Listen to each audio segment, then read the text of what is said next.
warahmatullahi wabarakatuh. Pertama-tama marilah kita panjatkan puji dan syukur kehadirat Allah Subhanahu wa taala atas berkat karunia dan rahmatnya sehingga kita dapat diberikan kesempatan dan kesehatan pada hari ini. Dan tak lupa pula kami berterima kasih kepada dosen yang telah membimbing kami dan seluruh teman-teman yang telah mensupport kami sampai saat ini. Di sini kami berjumlah 2 orang, yaitu dengan saya sendiri Muhammad Rafli dan teman saya Nur Sabani Muin. Oke, baik, langsung saja pada materi kami, yaitu rotasi tanaman. Rotasi tanaman adalah praktik penanaman berbagai jenis tanaman secara bergiliran di satu lahan. Rotasi tanaman diketahui memberikan manfaat bagi tanah. Konsep utama dari rotasi tanaman adalah untuk mengembangkan nutrisi tanaman yang berbentuk nitrogen melalui tanaman legum setelah penanaman tumbuhan serealial dan sejenisnya. Rotasi tanaman mencegah terakumulasinya patogen dan hama yang sering menyerang satu spesies saja. Rotasi tanaman juga diketahui dapat meningkatkan kualitas struktur tanah dan mempertahankan kesuburan melalui pergantian antara tanaman berakar dalam dengan tanaman berakar dangkal. Rotasi tanaman ini merupakan bagian dari polikultural. Erosi tanah sangat berguna dalam mengurangkan tingkat kehilangan tanah dampak erosi oleh air. Di kawasan yang rentan erosi, beberapa praktik manajemen pertanian seperti pertanian tanpa pembajakan mampu melengkapi rotasi tanaman yang mengurangi dampak limpasan permukaan oleh air hujan. Perlindungan terhadap tingkat kehilangan tanah dimaksimalkan dengan kegiatan rotasi yang meninggalkan banyak residu di tanaman yang bersifat meningkatkan tanah. Erosi dikenal dengan mengakibatkan agregat tanah lepas sama sekali, pori-pori tanah tertutup, penyerapan air menjadi kurang, dan limpasan permukaan meningkat.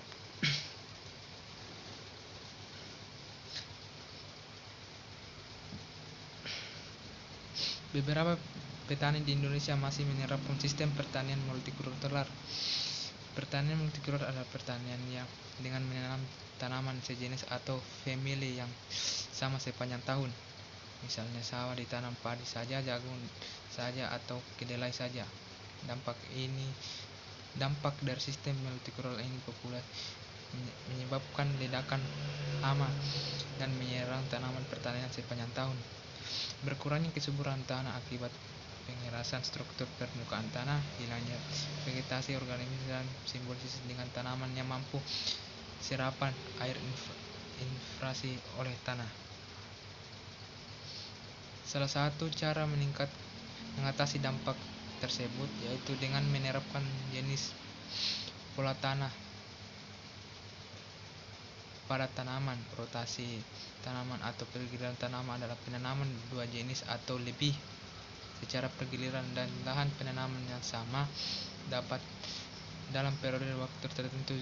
Jenis pola tanaman ini memiliki banyak manfaat pada beberapa sistem budidaya tanaman organik. Rotasi tanaman sangat direkomendasikan.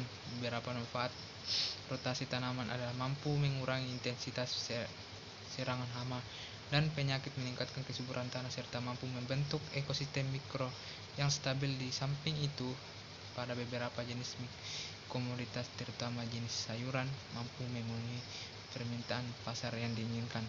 Oke, baik, terima kasih, dan akan dilanjutkan oleh teman kelompok saya yang selanjutnya.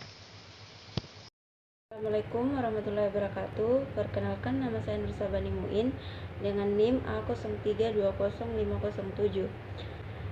Baiklah, saya akan melanjutkan materi dari teman saya, pola rotasi tanam. Untuk urutan rotasi tanamnya adalah KDBU, kacang, daun, buah, dan umbi. Kacang-kacangan. Tanaman kacang-kacangan memiliki keunggulan dari segi perakarannya yang mampu melakukan fiksasi unsur nitrogen dari alam bebas. Artinya, akar tanaman kacang-kacangan jenis apapun mampu mengikat unsur nitrogen dengan akar. Daun-daunan. Ini adalah komoditas tanaman yang akan dipanen daunnya, yang mana sebagian bayam, kangkung, kalsim, kubis, sawi, dan lain-lain. Pertumbuhan daun dan batang lebih identik dengan pertumbuhan vegetatif yang banyak memerlukan unsur nitrogen. Buah-buahan. Tanaman buah memiliki karakteristik yang sedikit berbeda, di mana ketika memasuki fase generatif, ia tidak membutuhkan unsur nitrogen. Kelebihan unsur nitrogen terlalu banyak karena kalau sampai kelebihan unsur nitrogen malah justru bisa menyebabkan tanaman buah terlambat berbuah atau gagal berbuah. Umbi-umbian. Tanaman umbi-umbian seperti ubi, singkong, ketan, bengkoang, talas, dan sejenisnya adalah jenis tanaman yang paling rakus menyerap unsur hara. Tanah yang ditanami tanaman jenis umbi akan langsung mengalami penurunan kadar unsur hara secara signifikan sehingga kurang subur. Untuk itu tanaman jenis umbi sebaliknya ditanam pada urutan terakhir dan setelahnya ditanami kacang-kacangan untuk mengembalikan kesuburan tanah. Rotasi tanaman memperlambat tingkat erosi. Perlindungan terhadap tingkat kehilangan tanah dimaksimalkan dengan metode rotasi yang meninggalkan banyak residu tanaman yang bersifat mengikat tanah. Erosi diketahui menyebabkan agregat tanah lepas, pori-pori tanah tertutup, penyerapan air berkurang, dan limpasan permukaan meningkat. Meningkatkan produksi tanaman. Menurunnya produktivitas lahan akibat sistem budidaya yang tidak tepat seperti tersebut di atas dapat dihindari dengan cara melakukan rotasi tanaman. Rotasi tanaman adalah praktek budidaya berbagai jenis tanaman secara bergiliran di suatu lahan pertanian. Memelihara keseimbangan biologis. Rotasi tanaman merupakan salah satu kegiatan dalam teknik budidaya tanaman yang dapat melestarikan lingkungan.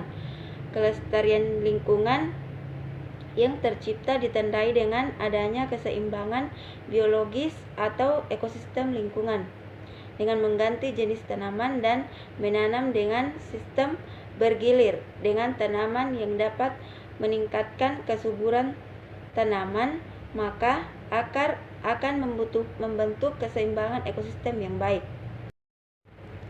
Kelebihan rotasi tanaman: mampu mengurangi intensitas serangan hama dan penyakit, produksi tanaman penutup pupuk hijau sebagai penstabil ekosistem mikro, meningkatnya struktur tanah, mengurangi polusi tanah dan air, mitigasi perubahan iklim, menciptakan lingkungan yang lebih sehat seumur hidup. Kekurangan rotasi tanaman: resiko gagal panen, resiko penyebaran hama dan penyakit tanaman. Implementasi yang tidak tepat dapat menyebabkan lebih banyak kerusakan daripada keuntungan. Diverifikasi tanaman wajib. Ini mungkin tidak menguntungkan dalam kondisi pertumbuhan tertentu. Baiklah, sekian dari saya, kurang dan lebihnya mohon dimaafkan. Wabillahi taufiq wal hidayah. Wassalamualaikum warahmatullahi wabarakatuh.